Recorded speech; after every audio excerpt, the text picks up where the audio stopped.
Hello, I'm Gil Zilkha. Welcome to Essential Classical Music. This video is taken from my larger video on the consensus reference recordings of the core classical music repertoire. Not my choices, but rather the collective critical consensus that has filtered down through the years, across generations, across continents, to which you have also contributed. And if you agree with my choices, or if you think the consensus lies elsewhere, as always, feel free to comment, and I hope you enjoy it. So starting with Bach and his orchestral masterpiece, the Brandenburg Concertos, with Bach, that's a case where you look at modern instrument recordings versus the period instrument revolution that came about after 1980. And the question that comes up a lot is, was there a modern reference, and was it replaced or challenged by the period movement? And in this case, I think you can say yes. I think there was sort of a quasi-reference with the Bush chamber players in the 30s. Then you had, you had Leppard, Mariner, Münchener. You had a lot of modern instrument versions. Britten, which is one that I like. But when this recording came out, Trevor Pinnock and the English Concert at the beginning of the 80s, this one really kind of took the throne of the reference version, and opinions sort of coalesced around this period version. So that's an example of how this works. There wasn't a total vacuum, but I would say that there wasn't a recording that kind of elevated to that status until this came along. And I would say that despite the fact there have been many good period recordings since then, including by Pinnock himself, this one I think still holds its status. So we're going to call this the reference for the Brandenburg Concertos. It also, just like that old Bush recording, it's coupled with the orchestral suites as well. So you get all of them in one box. Next, the Violin Concertos. Now, this is a case where we did have what you could call a reference version in modern instruments. And then you've had many really good period recordings after that. But I think the modern instrument one, if there is a reference for the Violin Concertos, I think this modern instrument recording has held sway. And that's David Oistrakh with his son Igor in the double concerto, conducted by Eugene Goossens from the early 60s. This one I think has held sway, so I'm going to call that the reference for the Violin Concertos. Now, the Cello Suites. Here we have, this very famous old version that still holds sway. It still has this haloed position, and that, of course, is Pablo Casals. He was the discoverer of the Bach Cello Suites. So there's an authority here and our artistic vision that has not been forgotten. But I do think that in the modern era, which is, when I say modern, I'm really talking about mid-50s onward, when we had stereo recordings that had pretty decent sound. I do think we have a modern version that also takes its place next to Casals, and that is Pierre Fournier. His version on Deutsche Grammophon from the early 60s. There's lots of great cello suite recordings. I think this is the one that more often than not you hear about as the reference. So we're going to call these co-references. Now, the violin sonatas and partitas. Here's another example where I couldn't settle on just one. I think there are two that have this iconic status that kind of rivals each other. And it's a little appropriate because they're sort of in contrast in styles. They both, they come within a decade of each other. One comes from the 60s, that's Arthur Grumio. He is sort of the more classical, pristine, kind of style. And then you have Nathan Milstein. This is from the early 70s in Deutsche Grammophon, and he's a little bit more of the dramatic, virtuosic. Now, Milstein also has a version from the 50s on EMI, and so there's the question of that one versus this one. They're both excellent. I would say I personally I like the EMI one, but I will grant that this one has beautiful sound. So this is really the one that's become the reference for Milstein, and then I'd say both of them for this repertoire. Now, moving on to Bach's organ works. This is one where we have an organist, Helmut Walcha, who was very steeped in Bach. He recorded tons and tons of Bach. And so for a lot of people, specifically for Bach, not just organ works, but keyboard works, he's really looked at as a reference. And he recorded the entire oeuvre of Bach's organ works, which you can get. I like to recommend, if you're wanting just the main works, there's this Deutsche Grammophon double, and this is his stereo recording, so it sounds really good. So this is a reference.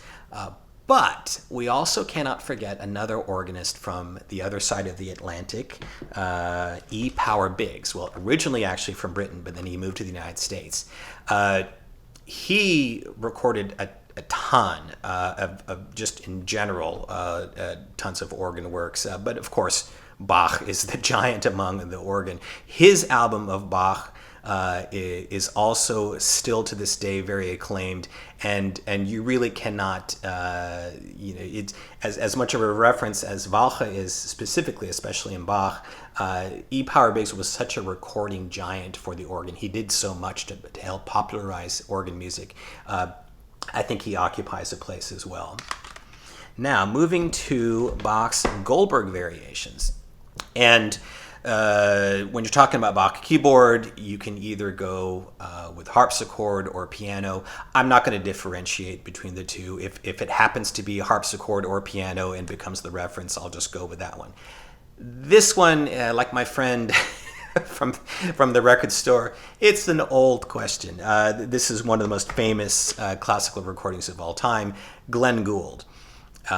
This is his 1981 recording. Really, the big question here is the old Gould versus the younger Gould from the 50s. And there's a lot of debate over that. I could have gone with both of them, but I will say that I think on the whole, there's a touch more acclaim for this later one. So I'm going to stick with that for the Goldberg Variations. Now, the Well-Tempered Clavier. This is one where, like the Bach Cello Suites, we have an old reference version from the 30s that I think holds its position artistically, and that's from Edwin Fischer on piano. So gone but not forgotten. It still occupies a place. But we also have a version that was recorded in stereo from a renowned pianist that also occupies a haloed position, you might say, and that's from Sviatoslav Richter. This is an RCA recording. Now there's, of course, tons of, both from the old and the new, and a harpsichord and piano. There are tons of great well-tempered claviers. I would say that on the whole, these are the two that you hear the most about still today. All right, now we go to Bach vocal music. I'm going to start with his most famous cantata, number 82, Ich habe genug. And for this one, we have an old standard that I think still occupies its place alone, and that is Hans Hotter. Mostly known for his Wagner, but he also was a wonderful lieder singer, and as he proved with this recording from the 50s, he can do wonderful Bach. So this one, I think, even though the sound is older, although it's fairly good mono sound, this one has held its place. Now we come to his two towering choral masterpieces, the Mass in B minor and the St. Matthew Passion. And in both of these works, I think we do have a case where we have the modern instrument reference version and a newer period performance reference version. For the Mass in B minor, I'm going to go with Karl Richter and the Münchener Bach Chor and Orchestra. Richter was, of course, very well known for his recordings of Bach choral works, and here he had Maria Stader, Ernst Häflinger, Dietrich Fischer-Dieskau, some of his soloists.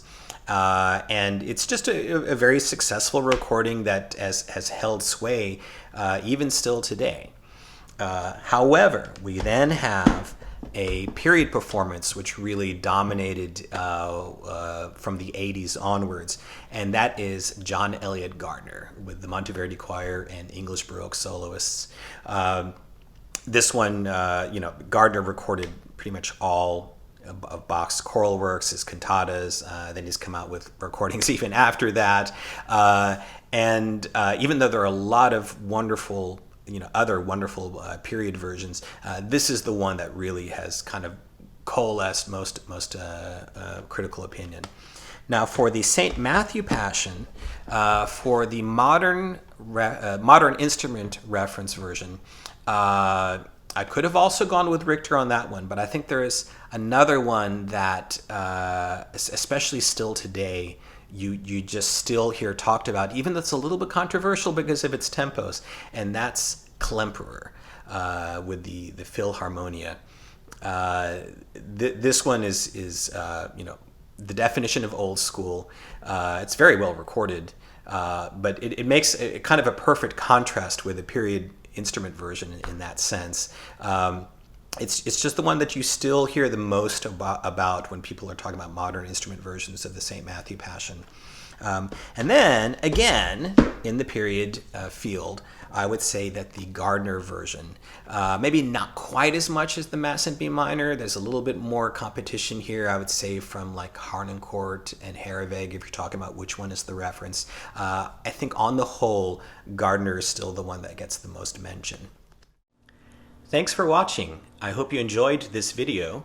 And if you did, I hope you'll also take time to click the like and subscribe buttons. And with that, I want to wish you all a great day and happy listening.